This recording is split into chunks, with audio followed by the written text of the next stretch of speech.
ஒரு சின்ன ஒரு எளிமையான ஒரு சத்தியத்தை தான் இன்றைக்கு கற்றுக்க போகிறோம். ஆனால் கொஞ்சம் ஆழமான சத்தியம். அதை எத்தனை பேர் புரிஞ்சுக்க முடியும்னு தெரியல. ஆனால் ஜோம் பண்ணிட்டேன்ல, கேள்வியாகவே இருந்துச்சு, இது சொல்லிக் கொடுக்குமா வேண்டாமா அப்படின்னு.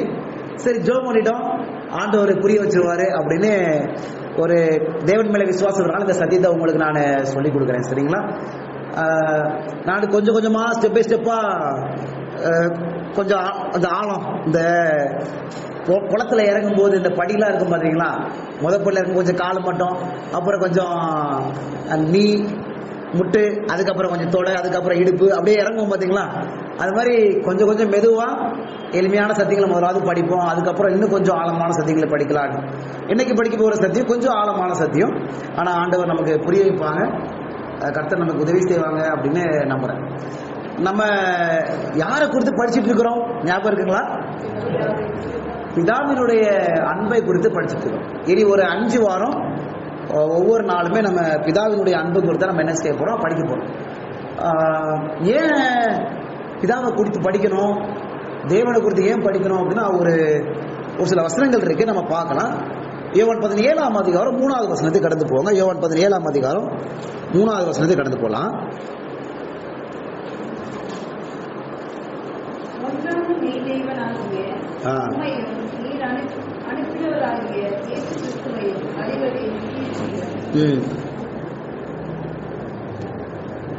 அந்த வசனம் என்ன சொல்லுது?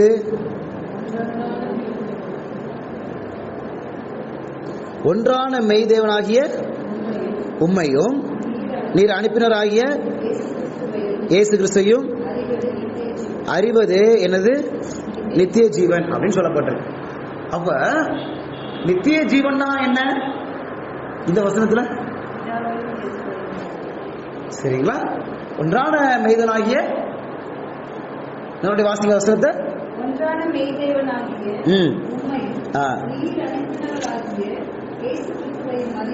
நித்திய ஜீவன். சரிங்களா?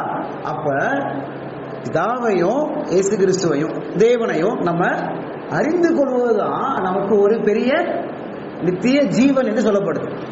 நம்ம சில நேரத்தில் நித்திய ஜீவன் என்பது பரலோகத்துல போய் நம்ம நித்தியமா வாழக்கூடிய காரியத்தில் நித்திய ஜீவன் என்று நம்ம நினைக்கிறோம். ஆனா இங்க நம்ம பாத்தீங்க அப்படின்னா குவான்டிட்டியை சொல்ல வரல, குவாலிட்டியை சொல்ல வருது. அப்படிதானங்க? இந்த வசனத்துக்கு பரவாயில்ல, டியூரேஷனை சொல்ல வருதா? டியூரேஷனை சொல்ல வரல. இந்த வசனம் எதை குறித்து சொல்ல வருது?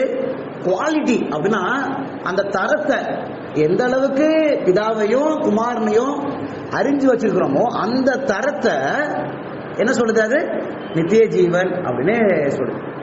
இப்ப நித்தியத்துல நம்ம என்ன செய்ய போறோம்? அங்க ஒரு சமாதானம் நமக்கு காணப்படும். அங்க கண்ணீர் இருக்க போறதில்ல, துக்கம் இருக்க போறதில்ல, வேதனைகள் இருக்க போறதில்ல, வலிகள் அங்க என்ன செய்ய போறதில்ல, இருக்க போறதில்ல. ஒரு பூரண தேவனுடைய பிரசன்னம் நம்ம மத்தியில் என்ன செய்யப்படும்? காணப்படும். அந்த அனுபவம் எப்போ கூட நமக்கு என்ன செய்யுமா? நமக்கு கிடைக்கும். எப்படி கிடைக்கும்? தேவனை அறிகிற அறிவோ குமாரனை அறிகிற அறிவில் ஒரு நபர் வளரும் போது அந்த நித்திய ஜீவனுடைய அனுபவம் இப்போ கூட அவனுடைய வாழ்க்கையில் அது என்ன செய்யும்? அது கிடைக்கும். பாருங்களேன், இன்னும் கொஞ்சம் இதை கொஞ்சம் நல்லா புரிஞ்சுக்கணும் அப்படின்னா இன்னொரு வசனத்தை நம்ம வாசிக்கலாம். ரோமர் 14:17 போங்களேன். ரோமர் 14:17 போங்களேன்.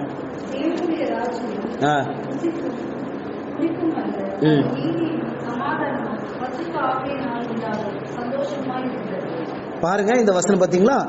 தேவனுடைய ராஜ்யம் எப்படிப்பட்டதான் இந்த வசனத்துல? அது புசிப்பும் குடிப்பும் அல்ல, நீதியும் சமாதானமும் பரிசுத்த ஆவியினால் உண்டாகும் சந்தோஷமா இருக்கிறது அப்படின்னு சொல்லப்படுது. இப்ப இந்த ராஜ்யம் எங்க இருக்கும் அப்படின்னு ஏசப்பா சொல்றாரு பாருங்களா. லூக்கா 17ஆம் அதிகாரத்துல 20-21. லூக்கா 17ல 20-21.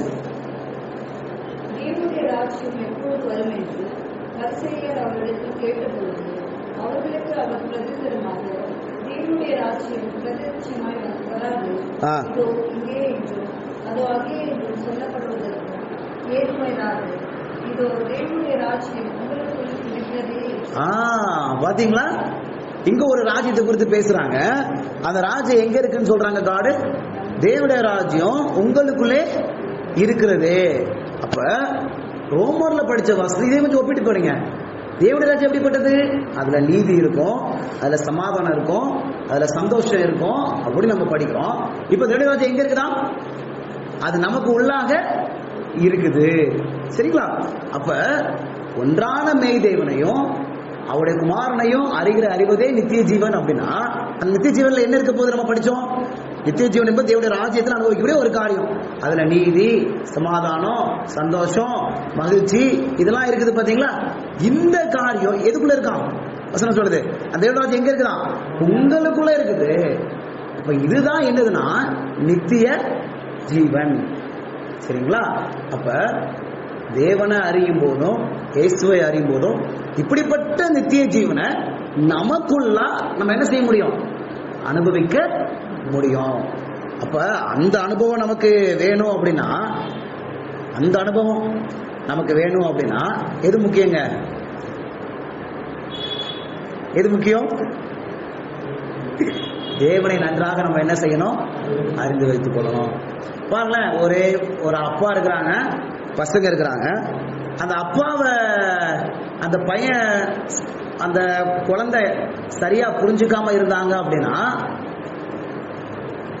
வீட்டில் எப்படி இருக்கும்? அப்பா மனசு ரொம்ப கஷ்டப்படும், அதே நேரத்தில் பையன் மனசும் கஷ்டப்படும். ஒரிசாக்கு நான் போகும்போது என் கூட ஒரு பையன் கூடவே இருந்தான். இப்போ அந்த பையன் சொன்னான், அப்பா பிடிக்குமா அம்மா பிடிக்குமா அப்படின்னு சொல்லிட்டு சும்மா ஒரு சின்ன கான்வர்சேஷன் பேசி, சின்ன பையன் அப்படி பேசிட்டே இருக்கும்போது, எனக்கு 2 அக்கா இருக்கிறாங்க, எங்க அப்பாவுக்கு 2 அக்காங்களை பிடிக்கும், ஆனா என்ன பிடிக்காது அப்படின்னு சொன்னான். எங்க அப்பாவுக்கு என்ன பிடிக்காது, எனக்கு 2 அக்காங்களை பிடிக்கும் அப்படின்னு சொன்னான்.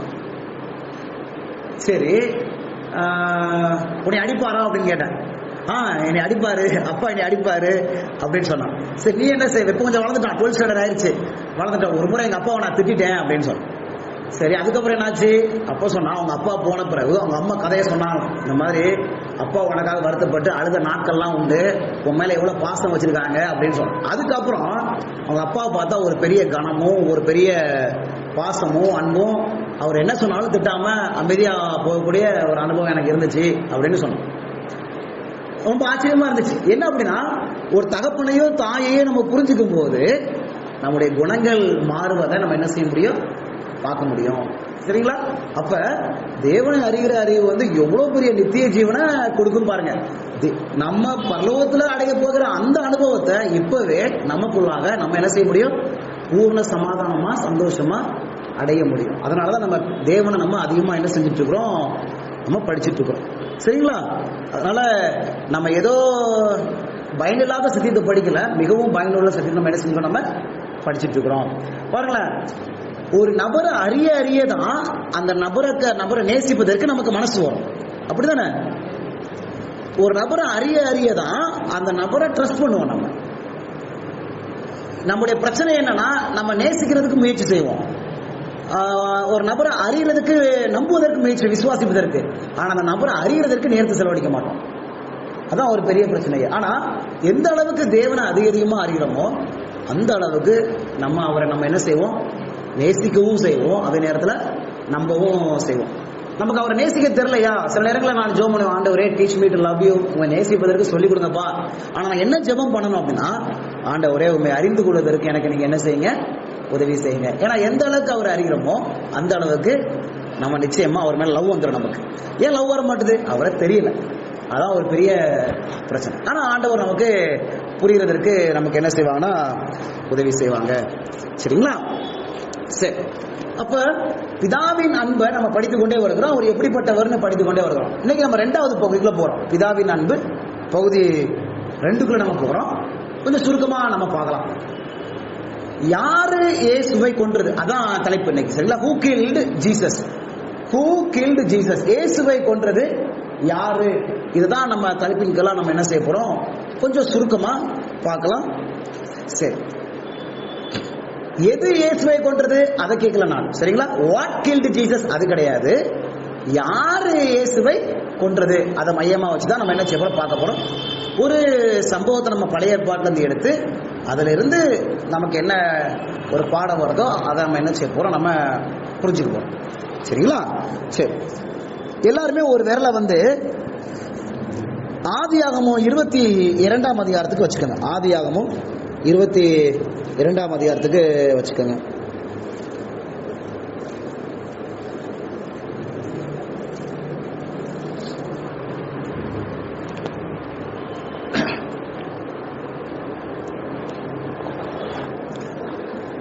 பொதுவா யாரு இயேசுவை கொன்றது அப்படின்னா, இன்னைக்கு மக்கள் உடைய கருத்து என்ன இருக்குன்னா, ஒருவேளை அது யூதாஸா இருக்கலாம் அப்படின்னு சில பேர் நினைக்கிறாங்க. யூதாஸ் இல்லாட்டா இயேசுவை என்ன செஞ்சுக்க மாட்டாங்க, கொன்றிருக்க மாட்டாங்க. அப்ப நாம ரட்சிப்படுவதற்கு யூதாஸே ஒரு காரணமா இருக்கிறான் அப்படிலாம் இன்னைக்கு பேச ஆரம்பிச்சிட்டாங்க. ஒரு புக்கே இருக்குது, ஒரு பெரிய புக்கே பப்ளிஷ் பண்ணிருக்காங்க, இந்த மாதிரி தி காஸ்பல் ஆஃப் ஜூடாஸ் அப்படின்னு சொல்லிட்டு.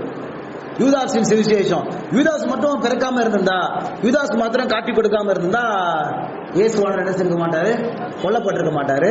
அதனால இயேசுவானவர் கொள்வதற்கு யூதாஸ் உதவியே தேவைப்பட்டிருக்குது. அதனால நம்ம ரட்சிப்படைவதற்கு யூதாசும் ஒரு காரணமா இருக்கிறான் அப்படின்னு சொல்லி சொல்றாங்க. ஆனா அது உண்மையா? ஜெர்மன் கூட சிஸ்டர் ஒரு வார்த்தை சொன்னாங்க, ஒருவர் கெட்டு போவது பிதாவுடைய சித்தம் கிடையாது அப்படின்னா, யூதாஸ் கெட்டு போவது தேவனுடைய சித்தமா? இல்ல. அப்ப யூதாஸ் தான் காட்டி கொடுக்கணும். யூதாஸ் காட்டி கொடுத்தாதான் இயேசுவானவர் மரிப்பாரு, வேற வழியே கிடையாது. நம்ம என்ன செய்ய முடியாது, சொல்ல முடியாது. பாருங்களேன், ஒரு வசனத்தை நம்ம வாசிக்கலாம் பாருங்க. அந்த வசனம் நம்மளுக்கு தெளிவா அவளுக்கு புரிய வைக்கும். மத்தேயு 26:24. மத்தேயு 26:24 அதிகாரம் போலாம். 24 வசனம் படிக்கலாம்.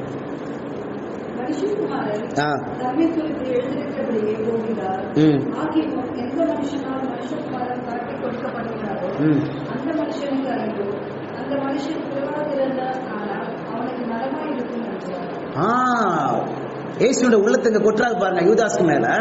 அந்த மனுஷன் பிறவாதிருப்பானால் எப்படி இருக்கும்?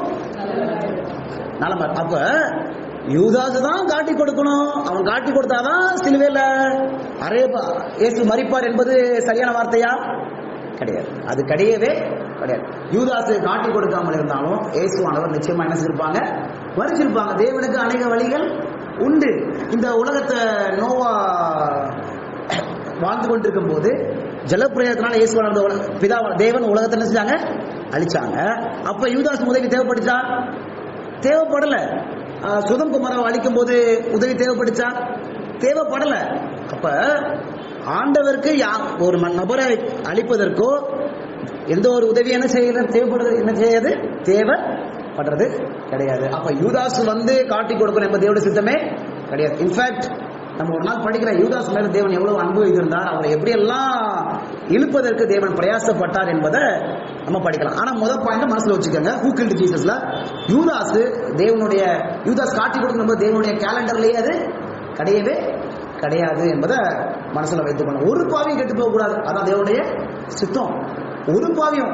அப்ப யூதாஸும் கெட்டு போக கூடாது, யூதாஸ் என்னோட கூட பரவல் இருக்க வேண்டும் என்பதுதான் தேவனுடைய சித்தம். சரிங்களா? அதை மனசுல வைத்துக் கொள்ளலாம். செகண்ட் பாருங்க, நீங்க அந்த யூதாஸுடைய சரித்திரத்தை படிச்சு பார்த்தா உண்மையில யூதாஸா காட்டி கொடுத்தானா யாரோ யூதாஸை பயன்படுத்திட்டாங்களா பாருங்களேன். யோவான் புஸ்தகம் 13ஆம் அதிகாரம் 2வது வசனம் பாருங்களேன்.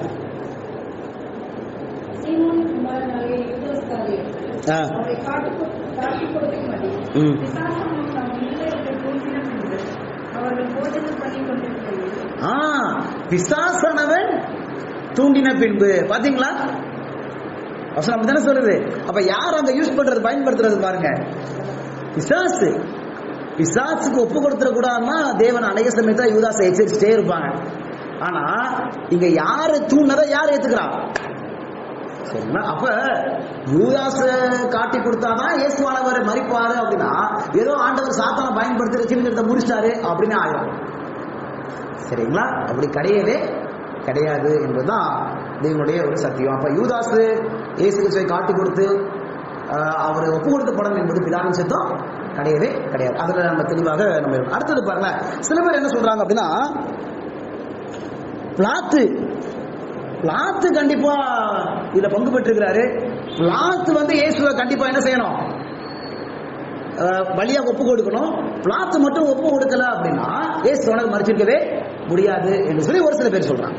இப்ப பிளாத்தை கொஞ்சம் பார்க்கணும். ஒரு 2 வசனத்தை மாத்திரம் நம்ம பார்க்கலாம். பாருங்களேன், இந்த வசனம் எங்க இருக்கு அப்படின்னா மத்தேயு 27:19 பாருங்க. மத்தேயு 27:19.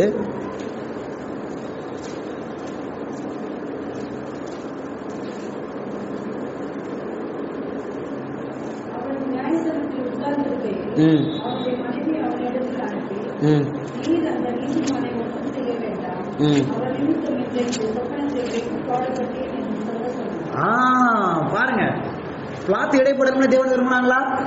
நீங்க அந்த நீதிமான ஒண்ணும் செய்யாதுங்க அப்படின்னு செய்தி எங்க இருந்து வருது? மனைவிட்ட இருந்து பிளாத்துக்கு வருது. அப்படின்னா பிளாத்து இதுல இடைப்படக்கூடாது. பிளாத்தோட ரட்சிப்புல தேவனுக்கு என்ன இருந்திருக்குது? நிச்சயமா பெரிய பாரம் இருந்திருக்குது. அப்ப பிளாத்து இதற்கு ஒப்பு கொடுக்கணும் என்பது தேவனுடைய சித்தமே கிடையாது. அதனால யார் வழியா பேசுறாரு ஆண்டவர்? மனைவி வழியா பேசுறார். சில நேரம் ஆண்டவர் யார் வழியாவும் பேசுவாங்க நம்மகிட்ட. தீமையை செய்யாம இருப்பதற்கு, பாவம் செய்யாம இருப்பதற்கு, பிளாத்து பாவம் செய்யாம இருப்பதற்காக, அந்த பாவம் இல்லாத ஆட்டுக்குட்டியை காட்டி கொடுக்காம இருப்பதற்காக ஆண்டவர் யார் வழியா பேசினாரு? மனைவி வழியா பேசினார். சில நேரங்களில் நம்ம வாழ்க்கையிலையும் மனைவி வழியா பேசுவாங்க. பாவம் செய்யாம நம்ம இருப்பதற்கு ஆண்டவர் பேசுவாங்க. அதனால நாமும் நம்முடைய வாழ்க்கையில மனைவிங்க அவங்க பேசும்போது அவனுடைய வார்த்தைக்கு சாந்தமா ஏற்றுக்கொள்வதற்கு நாம என்ன செய்யணும்? பழகணும். எனக்கு பிடிச்ச சரித்திரம் அபிகேல் அண்ட் தாவீது. நம்ம எல்லாருக்குமே தெரியும், தாவீது நாபாலை கொலை பண்றதுக்கு போறாரு. ஆனா அபிகேல் என்ன செய்றாங்க? ரொம்ப கோபப்பட்டு கொலை பண்ணணும், ஒரு நாய் கூட விட மாட்டேன் அப்படின்னா அங்க போறாரு. ஆனா அபிகேல் உள்ள வந்து அந்த ஆவியை அப்படியே சாந்தப்படுத்தி அந்த பாவத்தை செய்வதற்கு அபிகேல் என்ன செய்றாங்க? தடுக்கிறாங்க. சரிங்களா? பெண்களுடைய ஒரு பெரிய குணம் என்ன அப்படின்னா, சில நேரங்களில் கணவன்மார்கள் அவங்க சில தூண்டப்பட்டு கோவப்பட்டு சாந்தத்தை விட்டுட்டு சில தவறுகளை செய்ய நினைக்கும் பொழுது, ஆமா வாங்க நம்மளும் சேர்ந்து போய் என்ன செய்யலாம், அவன் அப்படிதான் பேசினா போய் சண்டை போடலாம் அப்படின்னு சொல்லாம அதுல இடத்துல அந்த பாவம் செய்யாம அந்த நபர்களை சாந்தப்படுத்தணும். அதுதான் ஒரு கிரேட்டஸ்ட் கிஃப்டே கணவன்மார்னா மனைவிங்க தான். எந்த விஷயத்துல? பாவம் செய்யாம தடுப்பதற்கு. அபிகேல் போன்ற, பிளாத்து மனைவி போன்ற ஒரு குணம் ரொம்ப ரொம்ப முக்கியமான ஒரு குணம். அதை நம்ம என்ன செய்யணும்? மனசுல வச்சு. ஒருவேளை சில நேரங்கள் பாருங்களேன், கணவரை சொல்லிட்டாங்களா நானும் போவேன் அப்படின்னு இல்லாம சாந்தத்தோடு ஏற்றுக்கொள்ளக்கூடிய ஒரு குணம் நமக்கு என்ன செய்யணும்? நிச்சயமாக அது வேணும். சரி, அப்ப யாரெல்லாம் கிடையாது? பிளாத்து இல்ல, யூதாஸ் இல்ல. சில நேரங்கள் என்ன யோசிக்கிறா, இந்த பரிசேயர், ஆசாரியர்கள், இந்த போர் செய்வர்கள் இவங்க பங்கு இல்லாம ஏசப்பா மரிச்சிருக்கவே முடியாது அப்படின்னு நம்ம யோசிக்கிறோம். ஆனா ஒரு வசனத்தை நம்ம வாசிக்கலாம் பாருங்க. இவங்க பின்னாடி இந்த பரிசேயர், போர் சேவகர் இவங்க பின்னாடி எல்லாம் இருந்தது யாரு அப்படின்னா நீங்க தான் சொல்ல போறீங்க. மத்தேயு 27:40 வசனம். மத்தேயு 27:40 வசனம். நான் 39 இருந்து படிங்களேன். 39 இருந்து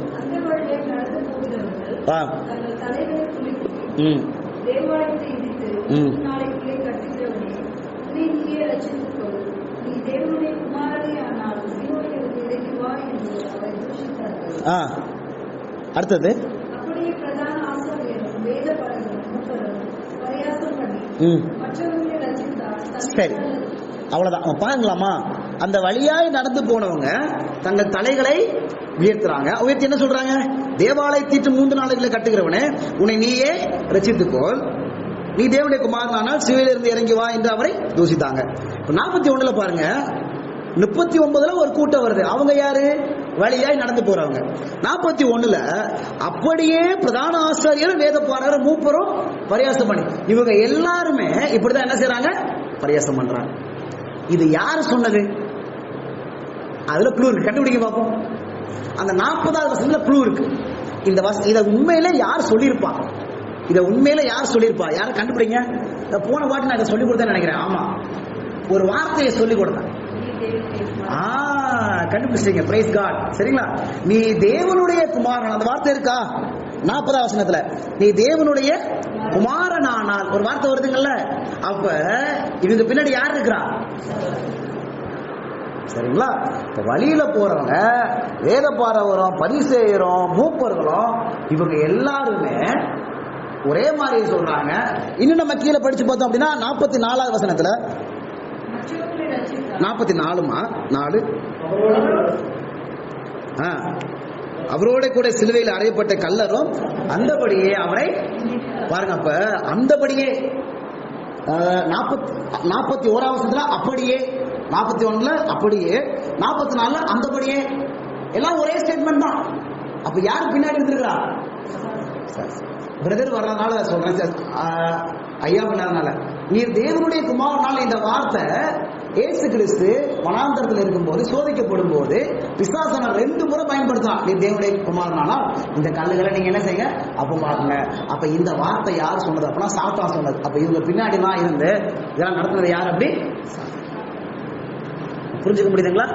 அப்ப இவங்களை பயன்படுத்துறது ஆண்டவரா இயேசு கிறிஸ்துவை கொல்றதுக்கு இல்ல, இவங்களும் ரட்சிக்கப்பட வேண்டும் தான் தேவனுடைய திட்டம். அதனாலதான் அவர் 33 வருஷம் அவங்களோட போராடினார் இயேசு கிறிஸ்து. அவங்களுக்கு சத்தியத்தின் மேல சத்தியத்தை சொல்லி வேதாமத்துக்கு அவங்களுடைய கண்களை கொண்டு வந்து இவங்க எல்லாம் ரட்சிக்கப்பட வேண்டும் என்பதுதான் தேவனுடைய பெரிய சித்தமாக இருந்துச்சு. சரிங்களா? அப்ப யூதாசு இயேசு கிறிஸ்துவை காட்டி கொடுத்து அவர் கொல்லப்பட வேண்டும் என்பது தேவனுடைய சித்தம் கிடையாது. அடுத்த கூட்டம் என்ன பார்த்தோம்? பிலாத்து இதுல இடைப்பட வேண்டும், இயேசு கிறிஸ்துவை கொலை செய்வதற்கு பிலாத்து ஒப்பு கொடுக்கணும் என்பது தேவனுடைய சித்தம் கிடையாது. 3வது யாரு பார்த்தோம்? இத பரிசேயரும் வேத பாரகரும் ஆசாரியரும் வழியில போறவங்க இவங்க ஒப்பு கொடுக்கணும் என்பது தேவனுடைய சித்தம் கிடையவே கிடையாது. இதுக்கு பின்னாடி எல்லாம் இருந்தது யாரு? என்னுடைய கேள்வி என்ன வந்துச்சு அப்படின்னா, ஆண்டவரே அப்ப ஏன் நீங்க பிசாசு அனுபவிச்சீங்க? அப்ப காட் கொடுத்த நாலேஜ் நம்ம எல்லாருக்கும் தெரிஞ்சதான், ஈஸியா நம்ம புரிஞ்சிடலாம். ஏன் சாத்தான தேவன் அனுமதிச்சாங்க அப்படின்னா, சாத்தான் ஏற்கனவே பரலோகத்துல சொல்லி வச்சிருக்கிறான். என்ன சொல்லி வச்சிருக்கிறான்? ஆண்டவர் அன்பில்லாதவர், அவருடைய சட்டத்திட்டங்கள்லாம் நம்ம என்ன செய்ய முடியாது, நம்மளை கை கொள்ள முடியாது, அவன் தான் நல்லவன் போல ஏற்கனவே என்ன செஞ்சாச்சு, காமிச்சிட்டார். உதாரணத்துக்கு நம்ம எல்லாருக்கும் தெரியும், ஆதாம் ஏவாள் கதையிலேயே அதை நம்ம புரிஞ்சுக்கலாம். ஆண்டவர் என்ன சொன்னாரு? எப்பா நீ சாப்பிட்டா சாகவே சாவீர்கள். நம்மால் பாருங்க எப்படி சொன்னாரு பாருங்க, சாகவே சாக மாட்டீங்க அப்படின்னு அவர் சொல்லிட்டார். அப்படின்னா என்ன சொல்ல வர்றாரு? ஆண்டவர் நல்லவர்லாம் கிடையாது, அவர் பொய் சொல்றாரு. யார் தான் நல்லவன்? நான் தான் நல்லவன். அப்ப ஏற்கனவே மக்கள் மனதிலையும் தூதருடைய மனதிலையும் ஒரு காரியத்தை விதைச்சு வச்சிருக்கிறான். ஏதோ தான் நல்லவர் என்பதையும் தேவன் கெட்டவர் என்பதையும், தான் அன்புள்ளவர் தேவன் அன்புள்ளாதவர் என்பதை அவன் அப்படியே சொல்லி வச்சிருக்கிறான். இப்போ ஆண்டவர் பார்த்தாரு, அனுபவிச்சிட்டார். இந்த ஹோல் அண்ட சராசரமும் ஹோல் யூனிவர்ஸுமே பார்க்கட்டும் அவன் எவ்வளவு மோசமானவன், அவன் தேவனுடைய குமாரனை எந்தபடி எல்லாம் அவன் நிந்திக்கிறான், எப்படி எல்லாம் அவன் கஷ்டப்படுத்துறான், தேவன் மேல எப்படிலாம் வெறுப்பு வச்சிருக்கிறான் என்பதை அண்ட சராசரமே பார்க்கட்டும் என்பதற்காக தான் தேவன் என்ன செஞ்சாங்க, சாத்தானையே அனுமதிச்சாங்க. இப்படி சொல்ல முடியுங்களா? ஆனா சாத்தான இருந்தாதான் இயேசு கிறிஸ்து மரிச்சிருப்பாரு அப்படிலாம் கிடையாது. ஆனா இவங்க யாருமே இயேசுவின் மரணத்துல ஈடுபடக்கூடாது என்பதுதான் பிதாவின் சித்தமாகவே இருந்துச்சு. ஏன்னா நம்ம பின்னாடி நம்ம பார்க்க போறோம் அது எப்படி நடந்திருக்கோம் என்பதை நம்ம பார்க்க போறோம். இது வரைக்கும் புரிஞ்சிச்சுங்களா? சின்ன கான்செப்ட். பொதுவா நம்ம இப்படிதான் நினைச்சிருப்போம், ஒருவேளை யூதாஸ் முக்கியம், ஒருவேளை பிலாத்து முக்கியம், ஒருவேளை போர்ச்சேவர்கள், பரிசேயர், பிரதான ஆசிரியர் இவங்களை வச்சுதான் இதெல்லாம் நடந்துச்சு அப்படிலாம் கிடையாது. ஒரு அழகான வசனம், ஒரு எனக்கு பிடிச்ச ஒரு வசனம் எங்க இருக்கு பாருங்களேன். இந்த வசனம் எங்க இருக்கு அப்படின்னா, யோவான் 10ஆம் அதிகாரம் போங்க. யோவான் 10ஆம் அதிகாரத்துல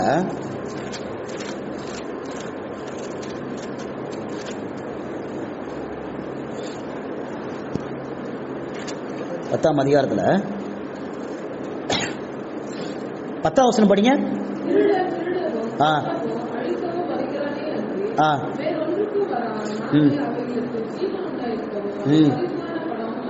ம் 11ஆம் வசனம்.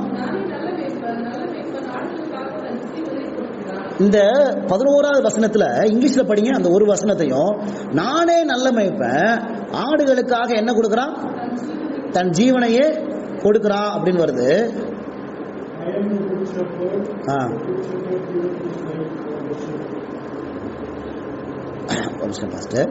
குட் ஷெப்பர்ட், ஓகே, டிவோட் அப்படி இருக்குங்களா? 17ஆம் வசனம் படிங்க. 10-17 படிங்க.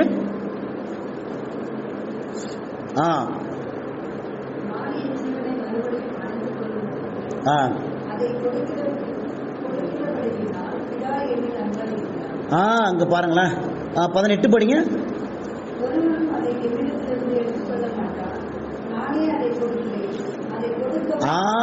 அவ்வளவுதான். பாருங்களேன், 17ஆம் வசனத்துல அதை கொடுக்கிறபடியால் அப்படின்னு இருக்குல்ல, இங்கிலீஷ்ல I lay down my life அப்படின்னு இருக்குங்களா, ஐ லே டவுன் அப்படின்னு இருக்கு, நான் ஜீவனை கொடுக்கிறேன் அப்படின்னு. 18ஆம் வசனத்துல ஒருவனும் அதை என்னிடத்திலிருந்து எடுத்துக்கொள்ள மாட்டான், நானே அதை என்ன செய்யறேன், கொடுக்கிறேன். இங்கிலீஷ்ல I lay down of my self அப்படின்னு சொல்றாங்க காட். அப்ப சில நேரங்கள சிலுவையில் ஆணி அடிச்சாதான் இயேசு கிறிஸ்து இறந்து போனாரு, விழாயம்ல குத்துறனாலதான் இயேசு கிறிஸ்து இறந்து போனாரு, அவரை கண்ணயத்துல அரைஞ்சு அவளை சாட்டையில் அடிச்சது இயேசு கிறிஸ்து இறந்து போனாரு அப்படிலாம் கிடையவே கிடையாது. அது எல்லாம் பார்ட் ஆஃப் சாக்ரிஃபைஸ் இருக்குது, அதெல்லாம் அனுமதிச்சார். பார்க்கட்டும், அந்த சராசரம் இந்த அனுபவத்தெல்லாம் பார்க்கட்டும். ஆனா இயேசு கிறிஸ்து வாலண்டியரா அந்த ஜீவனை என்ன செஞ்சாரு, கொடுத்தாரு. அது சொல்லுவாங்கல்ல, it was not the nail that kept Jesus on the cross, it was the love of Jesus towards us kept him on the cross. அந்த சிலுவை ஆணி அவர் என்ன செய்யல, சிலுவையில வைக்கல. எது அவரை சிலுவையில வச்சுச்சு, தேவன் நம்ம மேல வைத்திருக்கக்கூடிய அந்த அன்பு தான் அவரை சிலுவையில வச்சுச்சு. ஏதோ இவங்க குத்துறதுனால ஆணி அடிச்சதுனால அவர் ஜீவன் போகல, அவரு நம்ம மேல வைத்த அன்பினால அந்த ஜீவனை தானாகவே என்ன செஞ்சாங்க, ஒப்பு கொடுத்தாங்க. புரிஞ்சுக்க முடியுதுங்களா? இது இந்த அன்பு பயங்கர அசாத்தியமான ஒரு அன்பு. இதெல்லாம் தானே அதாவது சொல்லுவாங்க, இந்த கல்லர்களை சிலுவையில் அறையும் போது ஆணி அடிச்சு அவங்க என்ன செஞ்சிருப்பாங்க, கையை உதறுவதற்கும் தப்புவதற்கும் அவங்க கண்டிப்பா முயற்சி செஞ்சிருப்பாங்க. ஆனா இயேசு கிறிஸ்து அப்படி இல்லையா, தானாவே கையை கொண்டு வச்சாங்களாம், என்னை அடிங்க அப்படின்னு சொல்லி கையை கொண்டு வச்சாங்களாம். ஏன்னா நான் மறிக்கவில்லை என்று சொன்னா என்னுடைய பிள்ளைங்களுக்கு என்ன கிடைக்காது, ரட்சிப்பு கிடைக்காது அப்படின்னு சொல்லிட்டு லே டவுன், தானாகவே தன் ஜீவனை என்ன செஞ்சாங்க, இயேசு கிறிஸ்து கொடுத்தாங்க. சரிங்களா? சரி, உங்களுக்கு புரிஞ்சுங்களா? அப்ப போர் செய்வர்களோ அவங்க அடிச்ச காயங்களோ இது எல்லாமே இயேசு கிறிஸ்துவை என்ன செய்யல, பலியாக அது கொள்ளல, அது தானாகவே இயேசுவானவர் கொடுத்தாரு. ஆனா இதுல பிதாவின் பங்கு இருக்குதா என்பதுதான் நம்ம என்ன செய்ய போறோம், கொஞ்சம் நம்ம பார்க்க போறோம். பாருங்களேன், நம்ம படிச்ச வசனத்திலே பிதாவின் பங்கு ஒண்ணு வருது பாருங்களேன். அந்த 17ஆம் வசனத்துல நான் என் ஜீவனை மறுபடியும் அடைந்து கொள்ளும்படிக்கு அதை கொடுக்கிறபடியால் பிதா என்னில், பாத்தீங்களா, நான் கொடுக்கிறபடியால பிதா என்னில் எப்படி இருக்கிறாரா, அன்பா இருக்கிறார். அப்ப ஜீவனை கொடுக்கணும் என்பதும் யாருடைய சித்தமா இருக்குது, பிதாவின் சித்தமா இருக்குது. சில பேர் பிதாவை எப்படி புரிஞ்சு வச்சிருக்கிறாங்க அப்படின்னா, நம்ம பாவம் செஞ்சிட்டோம், பாவம் செஞ்சதுனால இந்த கருத்தை நல்லா புரிஞ்சுக்க, நானும் அப்படிதான் புரிஞ்சு வச்சிருந்தேன், ஆண்டவர் சொல்லி கொடுத்தாங்க. நம்ம பாவம் செஞ்சிட்டோம், பாவம் செஞ்சதுனால பிதா ரொம்ப கோபமா இருக்கிறாரு. இப்ப இயேசுவானவர் மரிச்சு அந்த கோபத்தை அப்படியே சாந்தப்படுத்துறாரு, பாசிஃபை பண்றாரு அப்படின்னு சொல்லி நினைச்சு வச்சிருந்தேன். இப்படிலாம் எனக்கு கருத்துக்கள் இருக்குது, நீங்க எப்படி யோசிக்கிறீங்கன்னு தெரியல.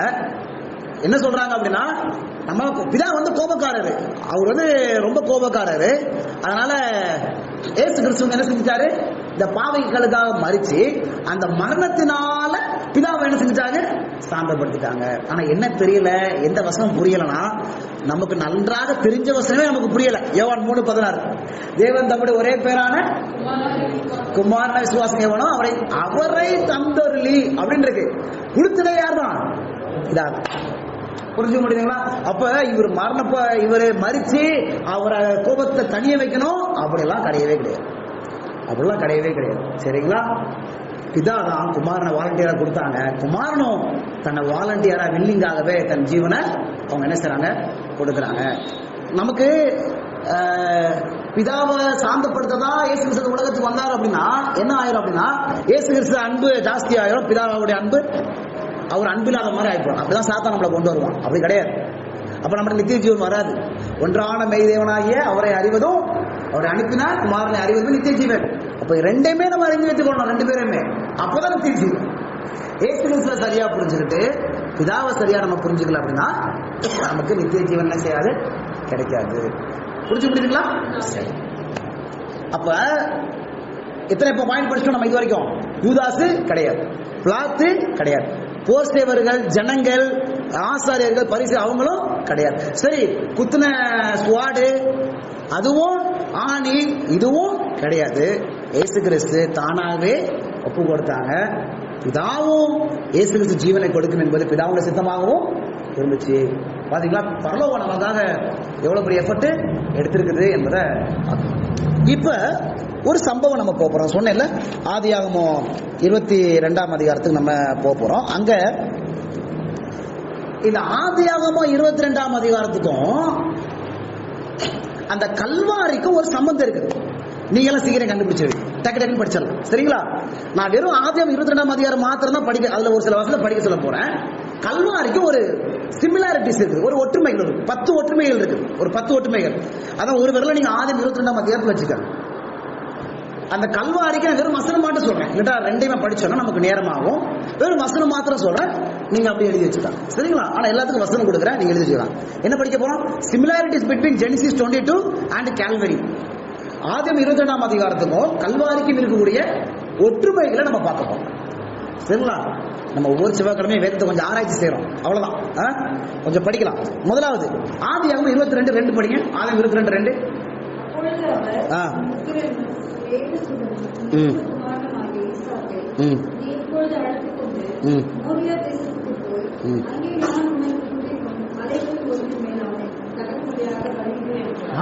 உன் நேசகுமாரன் வார்த்தை வருதா? ஆதியாகமம் 22ல நேசகுமாரன் ஒரு வார்த்தை வருதா? சரி, இப்ப நீங்க சொல்லுங்க, அங்க கல்வரில் யார் இருந்தா? இயேசு கிறிஸ்து. அவருக்கு பேர் என்ன? நேசகுமார், பெல்லவட் சன். கிடைச்சிச்சா? உங்களுக்கு புரியுதா? எதுக்கு இந்த ஒற்றுமைகளை பார்க்க போறோம்னா, நான் கடைசியா ஒரு கேள்வி கேட்பேன், அதை கண்டுபிடிக்க தான் இந்த டாபிக். ஹூ கில்ட் ஜீசஸ் இருக்குல்ல, அதை கண்டுபிடிக்க தான் இந்த ஒரு ஒற்றுமைகள். அப்ப இங்கேயும் நேசகுமார, அங்கேயும் நேசகுமார். சரிங்களா? அடுத்தது ஆதியாகமம் 22:7 வசனம், 2வது பாயிண்ட். ஆதியாகமம் 22:7 வசனம் படிங்க.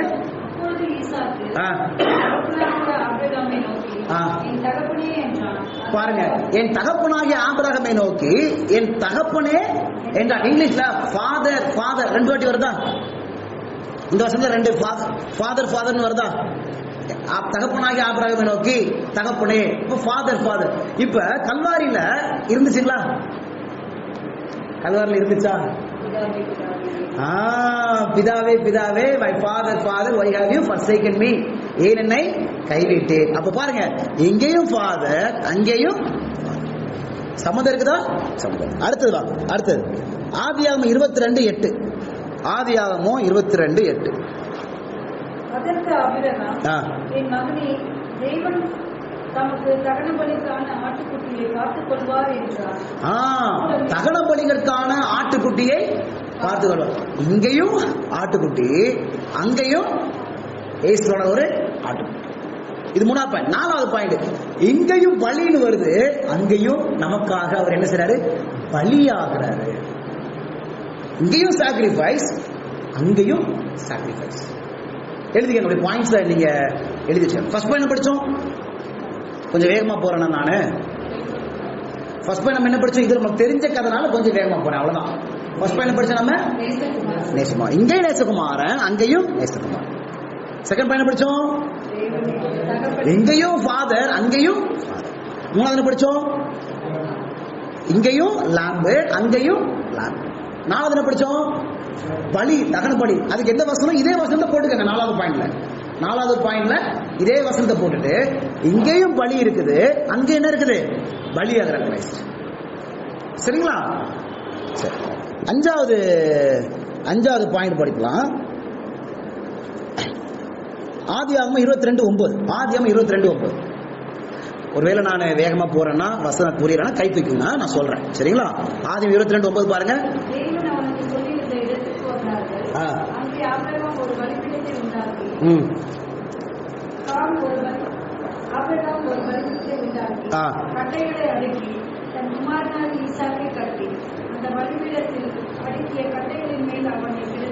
இந்த வருஷத்துல 3 பாயிண்ட் படிக்க போறோம். 5வது பாயிண்ட், பாயிண்ட் நம்பர் 5, ஒரே வசனம் தான், 3 பாயிண்ட்.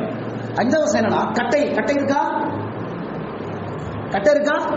அங்க என்ன கட்டை இருந்துச்சு? என்ன மரம் இருந்துச்சு? சிலுவை மரம். இங்கேயும் கட்டை, அங்கேயும் கட்டை இருக்குதுங்களா? இது 5வது பாயிண்ட் எழுதிக்க. சரிங்களா? 6வது பாயிண்ட்,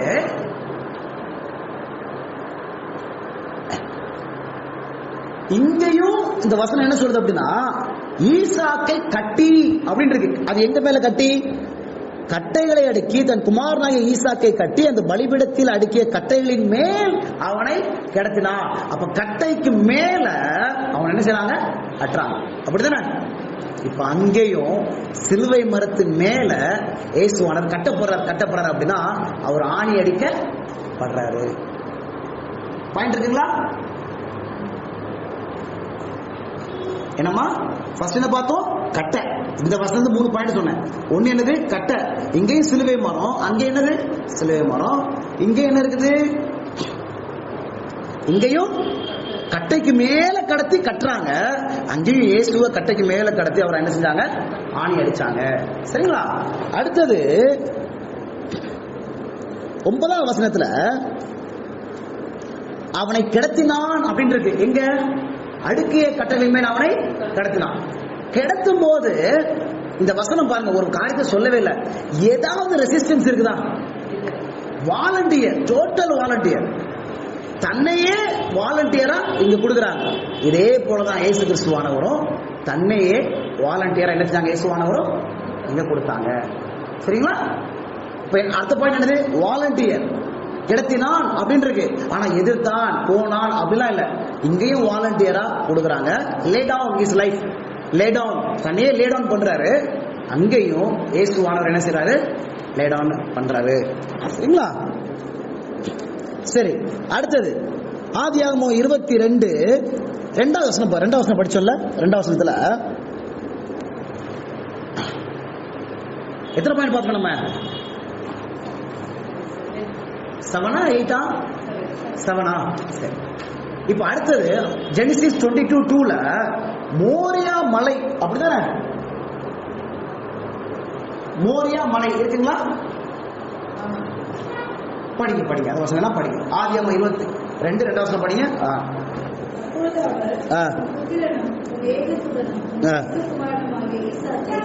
நீ இப்பொழுது அழைத்து கொண்டு மோரியா தேசத்துக்கு போய் அங்கே நான் உனக்கு குறித்த மலைகளில் ஒன்றின் மேல் அவனை தகனபலியாக பலியிட்டார். மோரியா மலைக்கு அங்க ஒரு மலை இருந்துச்சு, கொல்கதா மலை.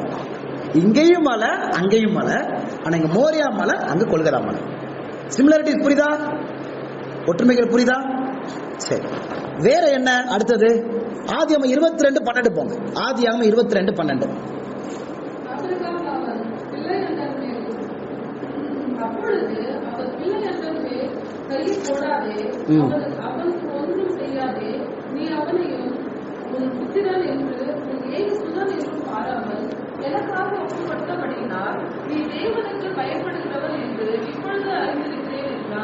நீ தேவனுக்கு பயப்படுகிறவன். இங்கிலீஷ்ல ஃபியர் காட் அப்படின்னு வரும். ஃபியர் காட், நீ தேவனுக்கு பயப்படுகிறவன். இதே வார்த்தை கல்வாரியில இயேசு சிலுவையில தொங்கும்போது ஒருத்தர் பயன்படுத்தினார். அந்த கல்லன் பயன்படுத்தினார் அந்த வசனம். ஏன்னா நீங்க எழுதிக்கங்க, ஏன்னா இது கொஞ்சம் ரேரா இருக்கு. அந்த வசனம் எங்க இருக்குது அப்படின்னா லூக்கா 23:40. லூக்கா ஒரு விரல நீங்க ஆதியாகமத்திலே வச்சுக்கணும். சரிங்களா? லூக்கால 23ஆம் அதிகாரத்துல 40வது வசனம் பாருங்களேன். 40வது வசனத்துல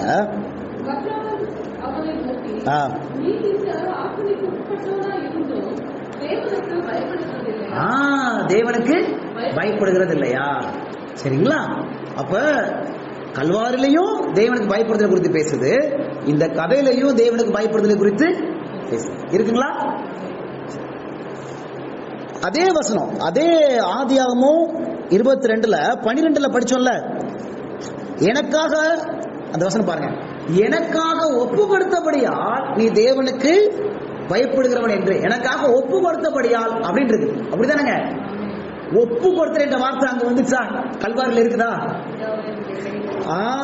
பிதாவே உங்களுடைய கையிலே என் ஆவியை ஒப்புவிக்கிறேன். சரிங்களா? அது எங்க இருக்கு? லூக்கா 23:46வது வசனத்துல. லூக்கால 23வது அதிகாரத்துல 46வது வசனம் ஒப்புவிக்கிறேன். இங்கிலீஷ்ல என்ன வார்த்தை வருது? அது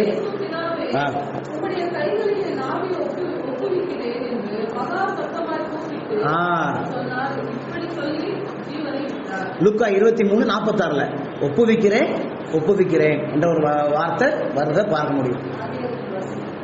ஆதியாகமத்துல 12வது வசனம் பாஸ்டம்மா. 12வது வசனத்துல 5வது வரியில் பாருங்க, இங்கிலீஷ்ல என்ன ஃபர்ஸ்ட் வருது? அது ஒப்புவிக்கிறேன். Lay down first.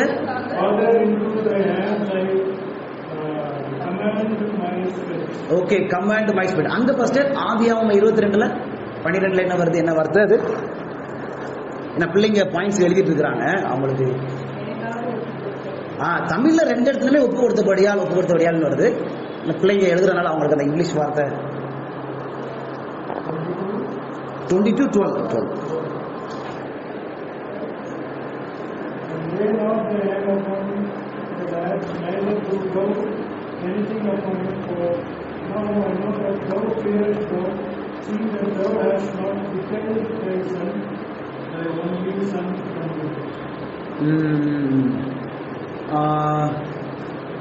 ஃபர்ஸ்ட் லைன்ல லே டவுன் அப்படின்னு வருது என்ன?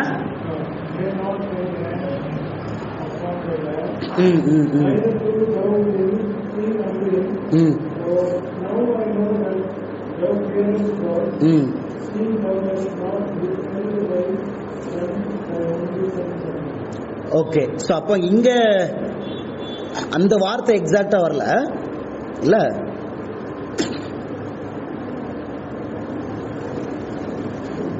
அந்த வார்த்தை எக்ஸாக்டா வரல. நீங்க என்ன செஞ்சுக்காங்க, அந்த பாயிண்ட் பக்கத்துல தமிழ் பைபிள் டிபின்னு போட்டுச்சுக்காங்க, தமிழ் பைபிள்ல. சரிங்களா? உங்களுக்கு ஈஸியா யாருக்கா சொல்லி கொடுக்கறதுக்கு. ஒப்புவிக்கிறேன். சில இடங்கள ஒரிசால டீச் பண்ணும்போது இதே சேலஞ்ச் இருக்கும். நம்மகிட்ட வசனம் இருக்கும், அங்க வசனமே இருக்காது, வேற வார்த்தைகளா இருக்கும். அப்ப வேற வசனம் போகணும் நம்மளுக்கு புரிய வைக்கிறதுக்கு. சரி, எத்தனை பாயிண்ட் வந்துருச்சு? இப்ப 10 வந்துருச்சுங்களா? சரி, இன்னொன்னு கேக்குறேன். 11ஆம் பாயிண்ட். இப்ப யாரெல்லாம் போறா இயேசு கிறிஸ்து கூட? சரி, ஈசா கூட யாரெல்லாம் போறா? ஆபிரகாம் போறாரு, ஈசாக்கு போறாரு, கூட யார் போறா? இவங்க எல்லாருமே போறாங்க. ஆபிரகாம் விட்டுருவோம். அந்த ஆபிரகாம் யாருன்னா நம்பிக்கை போறோம். சரிங்களா? இப்ப அங்க 3 பேர் இருக்கிறாங்க, அப்படிதானே? அதே போலதான் கல்வாரில் எத்தனை பேர் இருந்தாங்க? 3 பேர். இயேசு அங்க இருந்தாங்க, 2 கல்லர்கள் என்ன செஞ்சாங்க? இங்கேயும் 3 பேரு, அங்கேயும் 3 பேர். சரிங்களா? அந்த வசனம் வேணா நீங்க எழுதிக்கங்க. 3வது வசனம். சரிங்களா? ஆதியாகமம் 22 3வது வசனம். ஆதியாகமம் 22. தன் வேலைக்காரர்கள் 2 பேரையும் தன் குமாரன் ஈசாக்கையும் கூட்டிக் கொண்டு தகன பலிக்கு கட்டைகளையும் இழந்து கொண்டு தேவன் தனக்கு குறித்த இடத்திற்கு புறப்பட்டு போனார். சரிங்களா? அப்ப இங்கேயும் 2 பேரு, அங்கேயும் 2 பேரு, 3 பேர். ஈசாக்கு வேலைக்காரங்க, அங்க இயேசு கிறிஸ்துவும். சரிங்களாமா? புரிஞ்சுங்களா? 11 பாயிண்ட் பார்த்துட்டோம். இன்னும் பார்க்கலாம். இங்கேயும் ரத்த சிந்த படிச்சா இல்லையா? ஆதம் 22ல ஆட்டுக்குட்டி அடிக்கப்பட்டுச்சு. அப்ப ரத்த சிந்துக்குமா? ரத்த சிந்துக்கப்பட்டுச்சு. அங்கேயும் இங்கேயும் பிளட், அங்கேயும் பிளட். சரிங்களா? அப்புறம் இங்க சில பாயிண்ட்ஸ் உங்களுக்கு சொல்றேன், நீங்க எழுதி வச்சுக்கலாம். பிளட் எழுதி வச்சுக்கலாம். அந்த ஆடு வந்து அந்த கொம்பு வந்து மாட்டிக்கிடுச்சு, அப்படிதானே? ஒரு காட் இன் த தான்ஸ் அப்படின்னு வரும் ஆதியாகமம் 22ல. இங்கிலீஷ்ல எத்தனை? 13ஆம் வசனத்துல, இதோ பின்னாக புதரிலே தன் கொம்புகள் சிக்கிக் கொண்டிருந்த ஒரு ஆட்டுக்கடாவை கண்டான். சரிங்களா? அப்ப சிக்கிக் கொண்டிருக்குது. இங்கிலீஷ்ல எந்த வார்த்தை வருது? திக்கெட்ஸ். ஃபர்ஸ்ட் திக்கெட்ஸ் அப்படின்னா தான்ஸ். முள்ளுகள்ல அது சிக்கிட்டு இருக்குது. அங்க ஒரு முள்ளு இருந்துச்சு, அப்படித்தானே? அங்க முள்ளு இருந்துச்சா? அங்க ஒரு முள்ளே இருந்துச்சு. சரிங்களா? கிரவுன், அது ஒரு முள் கிரீடம் அங்க காணப்படுச்சு. இங்கேயும் தான்ஸ் இருக்குது, அங்கேயும் தான்ஸ் இருக்குது. இப்படி ஆதியாகமம் 22ஆம் அதிகாரத்தை நீங்க இப்படி படிச்சுட்டே இருந்தீங்கன்னா, இப்பவே 13 பாயிண்ட் படிச்சிட்டோம். அப்படித்தானே? நீங்க இன்னும் ஜெபத்தோடு படிச்சீங்கன்னா இன்னும் அதிகமான பாயிண்ட் வரும். ஆனா எதுக்கு தெரியுமா ஆண்டவர் இந்த கதையை வச்சிருக்கிறாரு? இந்த கதை எதை வெளிப்படுத்துது அப்படின்னா, ஆபிரகாமுடைய ஒரு பெரிய சாக்ரிஃபைஸே அதை வெளிப்படுத்துது. குமாரனுடைய தன்னையே ஒப்பு கொடுக்கக்கூடிய ஒரு பெரிய தியாகத்தை அது என்ன செய்யுது? இந்த கதை ஒப்படைக்குது. இந்த கதை எதை சாயலா சொல்லப்பட்டிருக்கு அப்படின்னா, பிதாவானவர். சரி, இதுல யாரு பிதா? சரி, இந்த கதையை கண்டுபிடிச்சிருவோம். ஈசாக்கு குமாரன்னா அப்பா யாரு? ஆபிரகாம். இப்ப இந்த ஈசாக்கு யாருன்னு கண்டுபிடிச்சிட்டோம். 13 சிமிலாரிட்டிஸ் பார்த்துருக்கிறோம். அப்படின்னா இந்த கதைக்கும் கல்வாரிக்கும் சம்பந்தம் இருக்குதா இல்லையா? கட்டாய சம்பந்தம் இருக்கு, கட்டாய சம்பந்தம் இருக்கு. அந்த சம்பந்தம் இல்லை நம்ம என்ன செய்ய முடியாது, சொல்லவே முடியாது. இந்த சம்பந்தம் இருக்குது என்ற பாயிண்ட்டுக்குள்ள வர்றதுக்கு தான் 13 பாயிண்ட் சொன்னேன் நான், சரிங்களா? ஆனா தேவனுடைய அன்பு ருசி பார்க்க தான் இந்த செய்தியே. அப்ப அந்த ஈசாக்கு யாரு? இயேசு கிறிஸ்து. அப்ப அந்த ஆபிரகாம் யாரு? ஈசாக்கு வசனம் என்ன சொல்லுது அப்படின்னா நேச குமாரன்.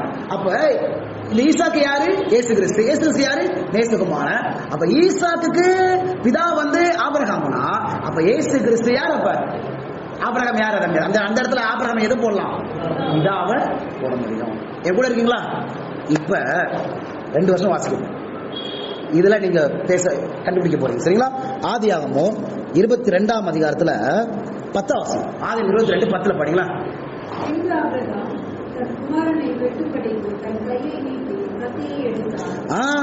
குமாரனை வெட்டும்படிக்கு கையை நீட்டி கத்தியை என்ன செஞ்சான்? எடுத்தான். அப்படிதானே? 13 சிமிலாரிட்டிஸ், ஒற்றுமைகள் வந்துருச்சுல. அப்ப பிதா கத்தி எடுத்தாரா? ஸ்வாட் எடுத்தாரா? எடுத்தார். இதெல்லாம் சரியா வந்துச்சுன்னா அதுவும் வந்திருக்கணும்ல. எடுத்தார். ஒரு வசனம் இருக்கு பாருங்களேன். அந்த வசனம் எங்க இருக்குது அப்படின்னா முக்கியமான ஒரு வசனம் சகேரியா 13ஆம் அதிகாரம் போகும். சகேரியா 13ஆம் அதிகாரம் 7வது வசனம்.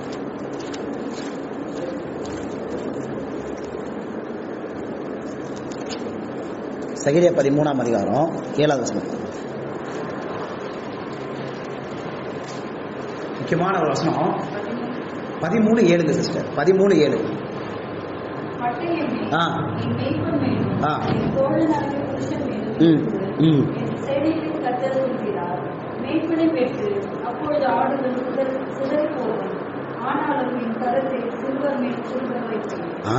இந்த வசனம் நல்லா முக்கியமான வசனம் பாருங்க. பட்டயமே என் மெய்ப்பன் மேலும் என் தோழனாகிய புருஷன் மேலும் எலும்பு என்று சேனலின் கர்த்தர் சொல்லுகிறார். மெய்ப்பனை வெட்டு, அப்பொழுது ஆடுகள் என்ன செய்யும்? சிதறி போகும். இது யாரை குறித்து பேசுது? கர்த்தர் சொல்லுகிறார் என்பது பிதாவை குறிக்குது. என் மெய்ப்பனை வெட்டு அப்படின்னு சொல்லும் போது அது யாரை குறிக்குது? மெய்ப்பன் யார்? நானே நல்ல மெய்ப்பன். சொன்னது யாரு? இயேசு கிறிஸ்து. ஆதியாகமம் 22லயும் அங்க கத்தி எடுக்கிறத பார்க்க முடியும். இங்க பிதாவானவரும் அவர் என்ன எடுக்கிறத பார்க்க முடியும்? மெய்ப்பனை வெட்டு, சுவாட வெடு அப்படின்னு சொல்லி சொல்ல வருது. அப்ப அந்த கதையில எப்படி குமாரனை வெட்டுவதற்கு ஒப்பு கொடுப்பதற்கு ஆபிரகாம் தியாகம் செய்தாரோ, தன்னை ஒப்பு கொடுத்தாரோ, வெட்டுவதற்கு துணிஞ்சாரோ, அதே போல இங்க பிதாவும் சாக்ரிஃபைஸ் பண்ணாரா இல்லையா? நம்ம கல்வாரியை பார்க்கும்போது வெறும் இயேசு கிறிஸ்துடைய சாக்ரிஃபைஸ் தான் நமக்கு தெரியும். கண்டிப்பா இயேசுவோட செய்த தியாகம் ரொம்ப பெருசுதான். ஆனா அதே நேரத்துல பிதாவானவரும் ஒப்பு கொடுப்பதற்கு எடுத்த பிரயாசத்தை நம்ம என்ன செய்யணும்? நம்ம புரிஞ்சுக்கணும். சரி, எப்படி அதை எடுத்தார் அதை நம்ம பார்க்க போறோம், சரிங்களா? அதை எப்படி பிராக்டிகலா புரிஞ்சுக்காரு. இப்ப இந்த கருத்தை இயேசு கிறிஸ்து 2-3 இடத்துல சொல்லியிருக்கிறார். அதை நம்ம பார்க்கலாம். இயேசு கிறிஸ்து எங்கெல்லாம் அவர் சொல்றாரு அப்படின்னு நம்ம அதை பார்க்கலாம். பாருங்களேன், அதை பார்த்துட்டு அப்படியே நம்ம முடிக்க போறோம். யோவான் 18:11 வசனம். யோவான் 18:11 வசனம் பாருங்க. இயேசு கிறிஸ்துவே சொல்றாரு பாருங்களேன்.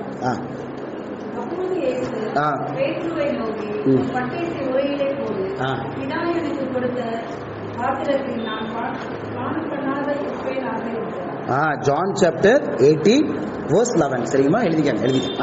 அந்த வசனம் பாருங்க, என்ன சொல்றாரு பாருங்க. அவர் வெற்றிப்பின் திட்டத்தை தடுப்பதற்கு அங்க பேதுருவே வாராப்ல. ஆனா இயேசு இன்னொரு வார்த்தை சொல்றாரு பாருங்க, என் பிதா எனக்கு கொடுத்த பாத்திரத்துல நான் பானம் பண்ணாமல் இருக்கணும். உங்களுக்கு புரியுதுங்களா? அப்ப முழு கல்வாரியினுடைய அனுபவம் யார் அங்க அந்த பாத்திரத்தை பானம் பண்ண கொடுத்தது? யாருக்காக? அங்க கத்திய ஆபிரகாம் எடுக்கிற மாதிரி இங்க பிதா வெட்டுறாரு அப்படின்னா அவர் பானம் பண்ணுவதற்கு அங்க ஒப்பு கொடுக்கிறாரு பாத்திரம். இந்த பாத்திரம்னா என்ன? முக்கியமான ஒரு பகுதி. இந்த பாத்திரம்னா என்ன? இன்னும் 2-3 வருஷம் முடிச்சிருப்போம். இந்த பாத்திரம்னா என்ன? வெளிப்படுத்தல் புஸ்தகத்துக்கு போகும். வெளிப்படுத்தல் புஸ்தகம் இந்த வெசல் பாத்திரம் அப்படின்னு சொல்லப்பட்டிருக்குங்கல்ல. இந்த பாத்திரம்னா என்ன அப்படின்னா வெளிப்படுத்தல் புஸ்தகத்துல 14ஆம் அதிகாரம் 14th சாப்டர் 14ஆம் அதிகாரத்துல 10வது வசனம் பாருங்க. 10வது வசனத்துல அவ்வளவுதான் கஷ்டமா. அந்த வசனம் பாருங்க, அவன் தேவனுடைய கோபாக்கினையாகிய பாத்திரம். என்னப்பா இங்கிலீஷ்ல எப்படி இருக்கு அந்த வார்த்தை?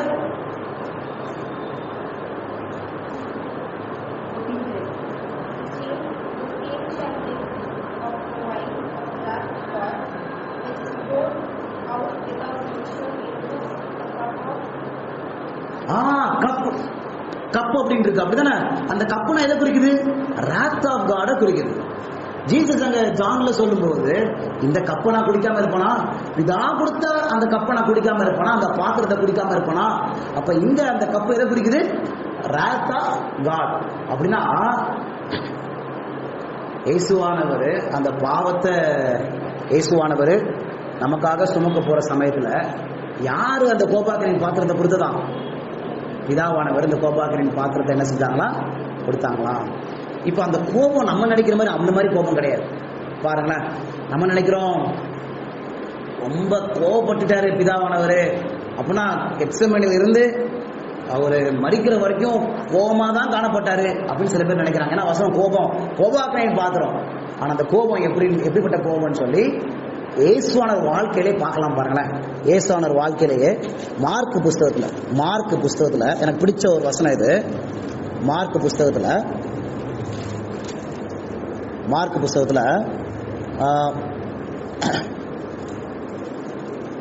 3ஆம் அதிகாரம் 5ஆம் வசனம். இயேசு கிறிஸ்து கோபப்படுறார். அங்க அந்த கோபத்தை பாருங்க.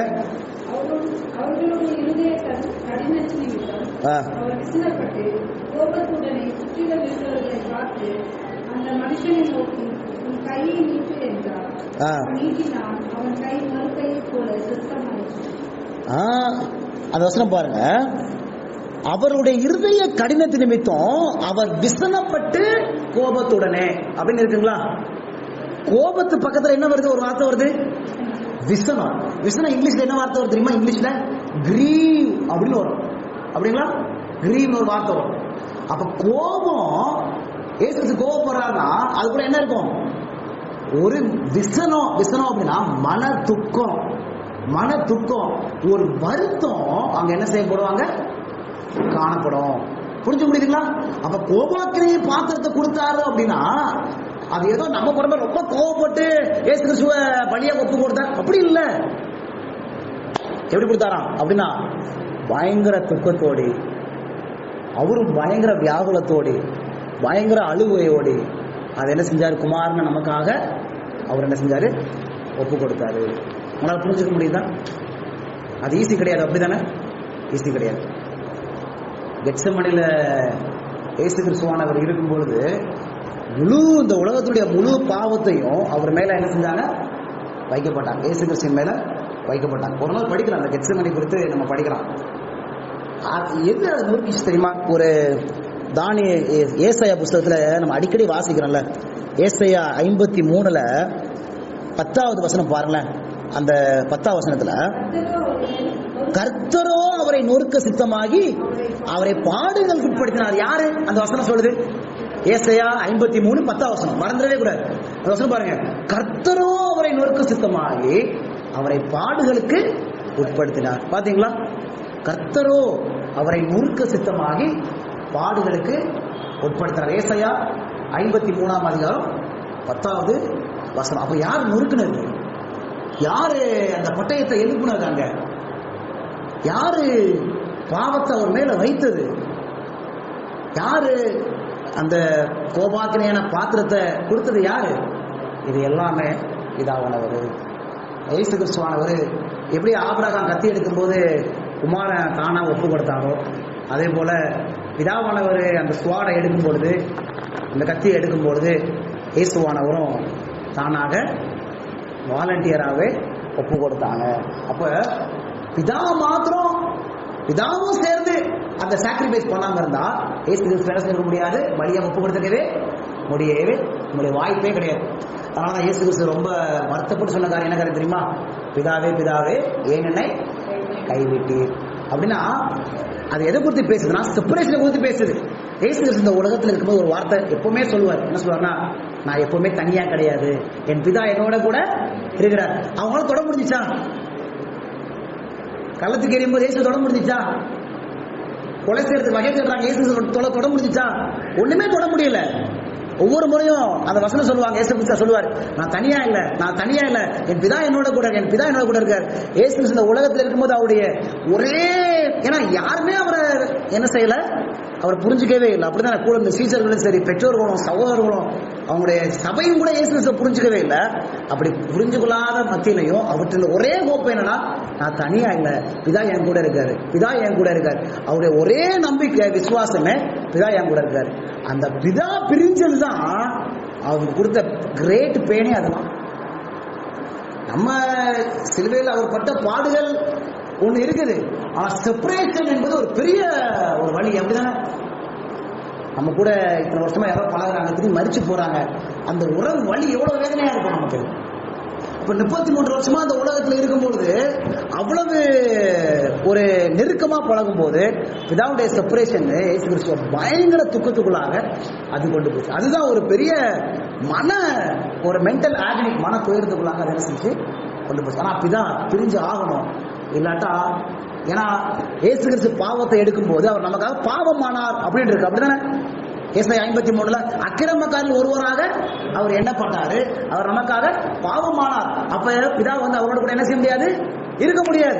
பாவத்தை இயேசு கிறிஸ்து மேல வைக்கும் பொழுது கண்டிப்பா பிரிஞ்சுதான். அது எவ்வளவு பெரிய கடும் துயரத்தை இயேசு கிறிஸ்து என்ன செஞ்சிருக்கோம், அது கொடுத்திருக்கோம். அப்ப பிதாவும் தன்னை முழுமையாக அந்த கல்வாரியில அர்ப்பணித்ததை நம்ம என்ன செய்ய முடியும், பார்க்க முடியும். அப்ப முழு பரலோகமே நமக்காக ஒரு பெரிய எஃபர்ட் என்ன செஞ்சிருக்குது, எடுத்தது. அப்ப சிலுவையில இயேசுவின் அன்பு மாத்திரம் அல்ல, பிதாவின் அன்பையும் நம்ம என்ன செய்ய முடியும், பார்க்க முடியும். பிதா மாத்திரம் கூடவே இருந்தாங்க, அந்த பாவத்தை அவர் மேல சுமக்கல அப்படின்னா, அந்த பாத்திரத்தை அவர் கொடுக்கவே இல்லை அப்படின்னா, இயேசு கிறிஸ்துவானவரை என்ன செய்ய முடியாது, அந்த தியாகத்தை பண்ணிருக்கவே முடியாது. ஆனா பிதாவும் சேர்ந்து இயேசு கிறிஸ்துவோடு நமக்கு நித்திய ஜீவனை கொடுப்பதற்காக தன்னையே தியாகமாக அவங்க என்ன செஞ்சாங்க, ஒப்பு கொடுத்தாங்க. எவ்வளவு பெரிய மேலான ஒரு அன்பு. அதனால ஒரு வசனம் எல்லாருக்கும் தெரிஞ்ச வசனம், ஒரு வசனம் போட்டு வாசம் முடிச்சிடலாமா? ரோமர் 8ஆம் அதிகாரம் 32ஆம் வசனம். ரோமர் 8ஆம் அதிகாரம் 32ஆம் வசனம். தம்முடைய சொந்த குமாரன் பாராமல் நம் எல்லாருக்காகவும் அவரை ஒப்புக் கொடுத்தவர், அவரோட கூட மற்ற எல்லாவற்றையும் நமக்கு வரலாறு.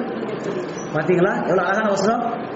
தம்முடைய சொந்த குமாரன் என்று பாராம நமக்காக எல்லாவற்றையும் ஒப்பு கொடுத்தவர்.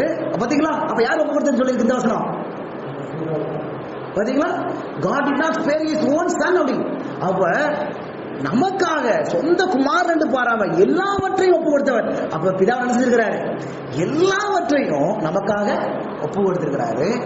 இப்படி ஒப்பு கொடுத்தவர் மற்ற எல்லாவற்றையும் நமக்கு அருளாதிருப்பது. அப்ப வசனத்தில் இருக்கக்கூடிய தியாகத்தை புரிஞ்சுக்கிட்டாதான் அடுத்த வசனத்தை நம்ம நம்ப முடியும். ஆனா வசனத்துல இதுவரைக்கும் நம்ம படிச்சதுல இயேசு கிறிஸ்து மட்டும் தான் தியாகமா ஒப்பு கொடுத்தாரு, அவர் மட்டும் தான் அர்ப்பணிச்சார் அப்படின்னு புரிஞ்சுட்டோம் அப்படின்னா இந்த வசனத்தை நம்மளால புரிஞ்சுக்கவே முடியாது. ஆனா அந்த வசனம் எப்படி சொல்லுது, தமக்காக எல்லாவற்றையும் ஒப்பு கொடுத்தவர். நம்ம இயேசு கிறிஸ்துவை பத்தி படிக்கும்போது நம்ம சொல்லுவோம்ல, அவருடைய தலை, அவருடைய கண்ணு, அவர் காயம், அவருடைய கை, காலு, விளாயெலும்பு எல்லாத்தையும் கொடுத்தாரு அப்படின்னு நம்ம சொல்லிடுவோம். ஆனா இங்க இந்த வசனம் என்ன சொல்லுது, பிதாவும் தமக்காக எல்லாவற்றையும். அந்த எல்லாவற்றையும் இந்த வார்த்தை என்ன அப்படின்னா, பிதாவுடைய ஒரே அன்பு என்னன்னா குமாரன் தான். அப்படிதானே? நமக்கு ஒரு குமாரன் இருந்தா நம்முடைய முழு அன்பு என்னதான், அந்த குமாரன் தான். பரலோகத்துடைய பெரிய சொத்தை என்னதான், அந்த குமாரன் தான். குமாரன் மட்டும் அவ்வளவுதான், வீடே போச்சு, பரலோகமே இல்லை. அப்படிப்பட்ட குமாரனையே தேவன் முழுமையா நமக்காக என்ன செஞ்சாங்க, கொடுத்தாங்க. அதான் அந்த எல்லாவற்றையும், குமாரன் தான் எல்லாமே, அந்த எல்லாமையுமே நமக்காக என்ன செஞ்சாங்க, காடு கொடுத்தாங்க. மற்ற எல்லாவற்றையும் நமக்கு அல்லாதிருப்பது எப்படி? சில நேரங்களில் எவ்வளவு கவலைப்படுறல, எனக்கு அது கிடைக்கல, இந்த கிடைக்கல, எனக்கு இந்த பிரச்சனை தீரல, எனக்கு அந்த காரியம் நடக்கல. ஆனா ஆண்டவர் குமாரனையே ஒப்பு கொடுத்தாங்க அப்படின்னா இதை செய்யாம இருப்பாரா? கண்டிப்பா தேவன் என்ன செய்வாங்க, செய்வாங்க. கற்றுக்கிற ஒரு பாடம், ஒரே ஒரு பாடத்தை மட்டும் சொல்லி நான் முடிக்கிறேன். நம்ம ஆதியாகமத்துல படிச்சோம், மறந்துடவே கூட பிள்ளைங்க எல்லாருமே. ஆதியாகமம் 22 2ஆம் வசனத்துல எப்படிப்பட்ட குமாரன் இயேசு சொல்லும்போது, இயேசு அந்த காரியத்தை ஆபிரகாம் சொல்லும்போது, உன் நேசகுமாரன், உன் ஏகசுதன், இன்னொரு வார்த்தை சொல்லுவாரு, உன் புத்திரனை என்ன செய்ய எனக்காக ஒப்புக்கோடு. எவ்வளவு நல்லா டிஸ்கிரைப் பண்றாங்கல்ல பாருங்களேன். ஆண்டவர் நம்ம எதை நேசிக்கிறோமோ அதுதான் தேவன் நம்மகிட்ட கேட்கிறார். நேசிக்காத கொடுத்துருவோம் நம்ம. நமக்கு சிகரெட் அடிக்கிறது நமக்கு பிடிக்காது, அதை கொடுத்துருவோம். தண்ணி அடிக்கிறது நமக்கு பிடிக்காது, அதை கொடுத்துருவோம். விபச்சாரம் மட்டும் நமக்கு பிடிக்காது, விக்கிரகாரன நமக்கு பிடிக்காது, அதை கொடுத்துருவோம்.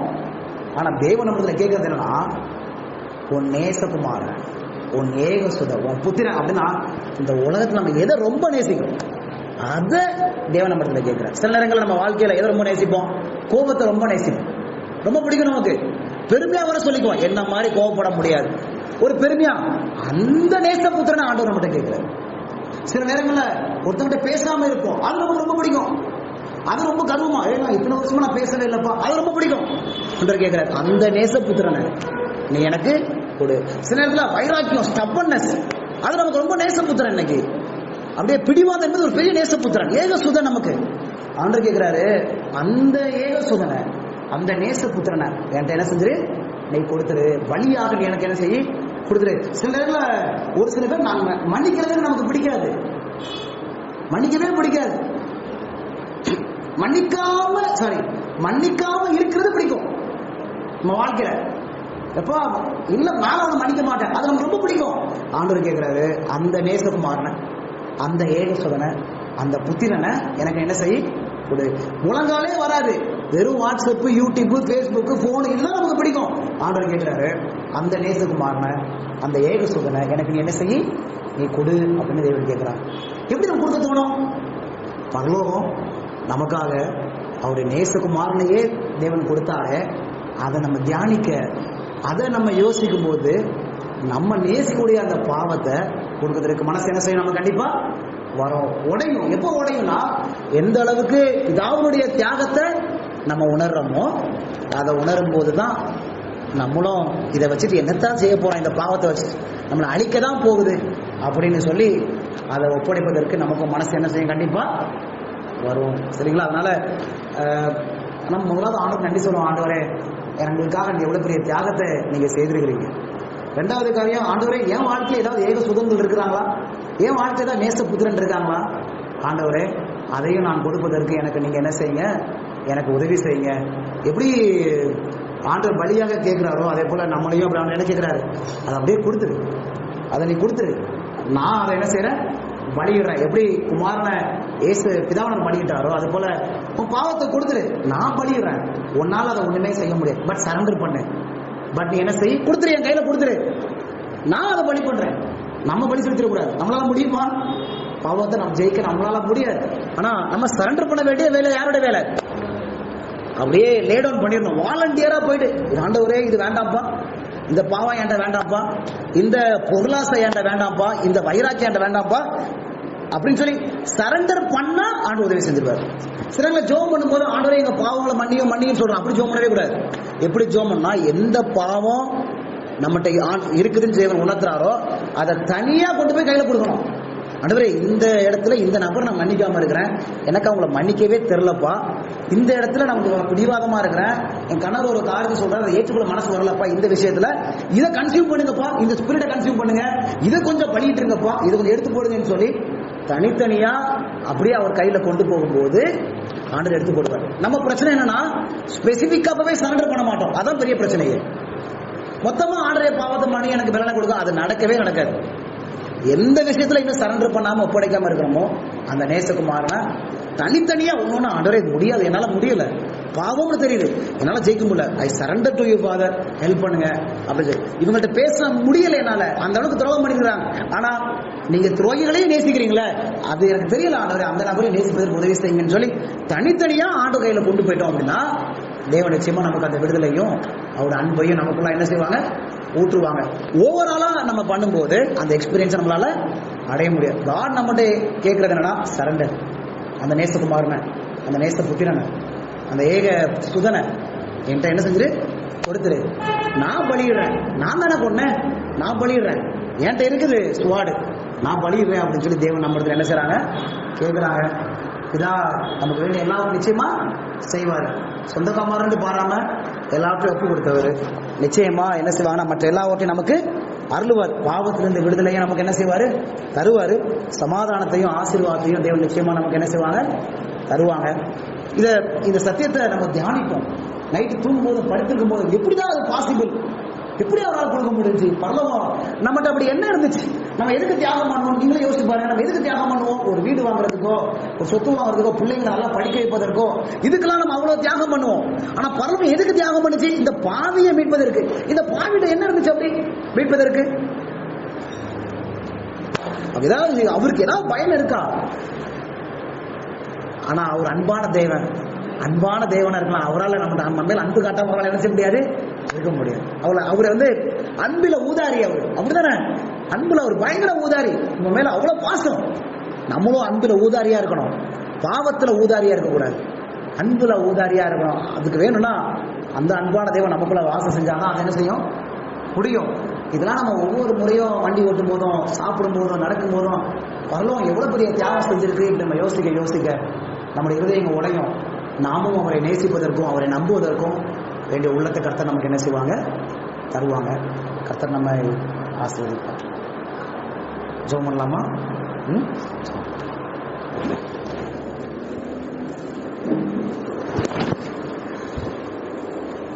எங்கள் பரலோகத்தின் தகப்பனே, இந்த நேரத்திலையும் கூட, இந்த இரவு நேரத்தில் உங்க பாதத்திலே நாங்கள் வரவும், ஆண்டவரே நீர் எவ்வளவு அன்பானவர், எவ்வளவு இரக்கமானவர், எவ்வளவு பாசமானவர், எங்களுடைய எண்ணங்களுக்கு மேலான ஆண்டவரே, நீர் அப்பாற்பட்டவர், உமக்கு ஒப்பானவர் யார், அன்பில் உமக்கு ஒப்பானவர் யார் என்று சொல்லி மிக கிருபையாய் உங்களுடைய வசனத்தின் ஒவ்வொரு பகுதியில இருந்து படிப்பதற்கு கர்த்தாவே நீர் கொடுத்த பாக்கியத்துக்காய் உமக்கு ஸ்தோத்திரம். எங்கள் அன்பின் தகப்பனே, அநேக நாட்களிலே நீர் எவ்வளவு அன்பானவர், எவ்வளவு பாசம் உள்ளவர், தியாகம் உள்ளவர் என்பதை நாங்கள் அறியாமல் இருந்தோம். ஆண்டவரே, என் தேவனே, இந்த நாளிலே மிகவும் இரக்கமாக ஒவ்வொரு வசனத்திலிருந்து கர்த்தாவே நீர் எங்களுக்கு சொல்லிக் கொடுத்த சத்தியத்துக்காய் உமக்கு ஸ்தோத்திரம். அன்பின் சத்தியத்துக்காக உமக்கு நன்றி ஆண்டவரே. சில நேரங்களில் உங்களுடைய அன்பை எங்களால் புரிஞ்சிக்கவே முடியலப்பா. இந்த உலகத்தின் அன்பு மிகவும் அட்ராக்டிவா, ரொம்ப கவரத்தக்கதாக இருக்குது. ஆனால் உங்களுடைய அன்பு அந்த அளவுக்கு எங்களுக்கு மனசுல இல்லை ஆண்டவரே. ஆனால் நம்முடைய வசனத்தை ஆராய்ச்சி செய்யும் போது நீர் எவ்வளவு பாசம் உள்ளவர், எவ்வளவு அன்புள்ளவர் என்பதை நாங்கள் யோசிப்பதற்கு கர்த்தாவே இந்த நாளில் நீர் எங்களுக்கு உதவி செய்த கிருபைக்காக உங்களுக்கு ஸ்தோத்திரம். இந்த சத்தியத்தை கேட்ட ஒவ்வொரு உள்ளங்களை கர்த்தர் நீர் தொடுவீராக. இந்த வசனங்கள் ஒவ்வொன்றும் அவங்க உள்ளத்திலே பதியட்டும் ஆண்டவரே. இது எங்களுடைய இருதயத்தின் தியானமாக நாங்கள் இருக்கவும், நடக்கும்போது, உட்கார்ந்துருக்கும் போது, எழுந்திருக்கும் போதும், எங்களுடைய பிள்ளைகளிடத்திலையும் குடும்பத்தாரிடத்திலையும் நாங்கள் அதை பேசி உறவாடவும், தேவன் எவ்வளவு அன்புள்ளவர் என்பதை நாங்கள் நாளுக்கு நாள் ருசித்து பார்க்கவும் என் பரலோகத்தின் தகப்பன் எங்களுக்கு அந்த அனுபவத்தை எங்களுக்கு தர வேண்டுமா நாங்கள் சொல்லுகிறோம்.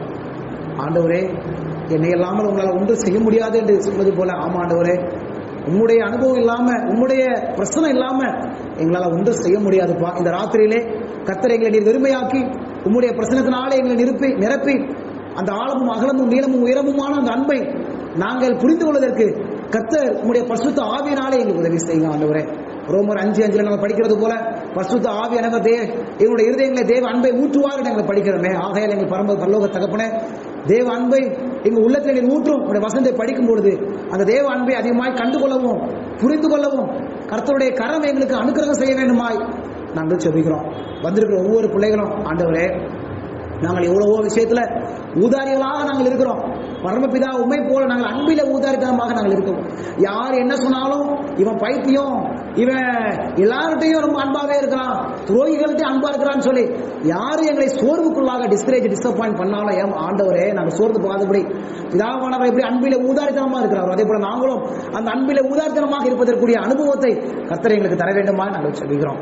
எங்கள் பரலோக தகப்பனே, ஆண்டவரே, நீர் எங்களை நோக்கி பார்க்கக்கூடிய தேவன், உள்ளிந்திரியங்களை ஆராயக்கூடிய தேவன், எங்களுடைய உள்ளத்தில் ஏதாவது ஏக சுதன்கள், ஏதாவது ஆண்டவரே நேச குமாரன்கள், புத்திரன்கள், பாவ புத்திரன்கள், ஆண்டவரே நாங்கள் நேசிக்கக்கூடிய ஏதாவது பாவங்கள், ஏதாவது சினிமாக்கள் ஏதாவது இருக்குமானால் கர்த்தாவே அதை வெறுக்கவும், அதை ஆண்டவரே விட்டு ஒழியவும், ஆண்டவரே நீர் அதை பலியாக உமக்கு ஒப்படைப்பதற்கு கர்த்தர் எங்களுக்கு உதவி செய்ய வேண்டுமா நாங்கள் சொல்லுகிறோம்.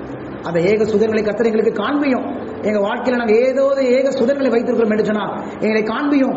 அதை உங்களிடத்துல சரண்டர் பண்ண ஒப்படைக்கவும் பரலோகத்தின் தகப்பனை எங்களுக்கு உதவி செய்ய வேண்டுமா நாங்கள் சொல்லிக்கிறோம். ஆண்டவரே, எங்களுக்கு அந்த பாவம் வேண்டாம்ப்பா, எங்களுக்கு நீங்க போதும் ஆண்டவரே, நீங்க போதும்.